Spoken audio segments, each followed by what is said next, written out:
ሴቶች የሶስተኛው ልኬት መግቢያ ደጃፍ ናቸው። ይህም ምልክት ማህፀንን ይገልጻል። በእናታችን ማህፀን 9 ወራትን ቆይተን ወደ አካላዊው ዓለም አካል ለብሰን እንደመጣ ነው ሁሉ በትልቋ እናታችን ምድር ላይም ያለን ቆይታ ተመሳሳይ ነው፣ ወደ ቀጣዩ የህይወት ደረጃ እስከምንሸጋገር።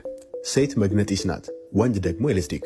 አዳምና ሔዋን በአንድና በዜሮ የአካላዊ ቀመር ውስጥ አካልና መንፈስን ይወክላሉ። ወንድ ተግባርን፣ ሴት ደግሞ መንፈስን። በዘመናዊው ዓለም ሴቶች የሚጠለጠሉትና ቅዱስ ባህሪያቸውን እንዲያወርዱ የሚደረጉት ይህንኑ ተፈጥሯዊ ስርዓት የማጣረስ አጀንዳም ስለሆነ ነው። ተፈጥሮን በሴት የምንወክለው እናት ሀገርም የምንለው ሴት መጋቢና ከአንዱ እውነታ ወደ ሌላ እውነታ አሸጋጋሪ ድልድይ ስለሆነች ነው። ወደ ጥንት ኢትዮጵያ መለስ ብለን ከተመለከትን አይከላዊ አገዛዝ የሚባል አላቸው። አይከል ሴትን ነው የምትወክለው፣ የሴት መሪን። በዚህ ልምምድ ስር ሰላምና ሚዛናዊነት ይጠበቀ ነው። በአሁን ሰዓት እየተመራንበት የምንገኘው ስርዓት በወንዳዊ ስለሆነ ጥላቻና መከፋፈልን ፈጥሯል። ወንድና ሴትን በምጠቁም ሰዓት ላይ ይህንን አካላዊ ስርዓት ላይ የተገደበውን አካልን ብቻ ሳይሆን ከጀርባው የሚገኘውን የፍጥረት መዋቅር የሆነውን አንድና ዜሮን ነው። ወንዳዊና ሴታዊ አገዛዝ ከጾታው ሳይሆን ከተግባርና ከመንፈስ ነው።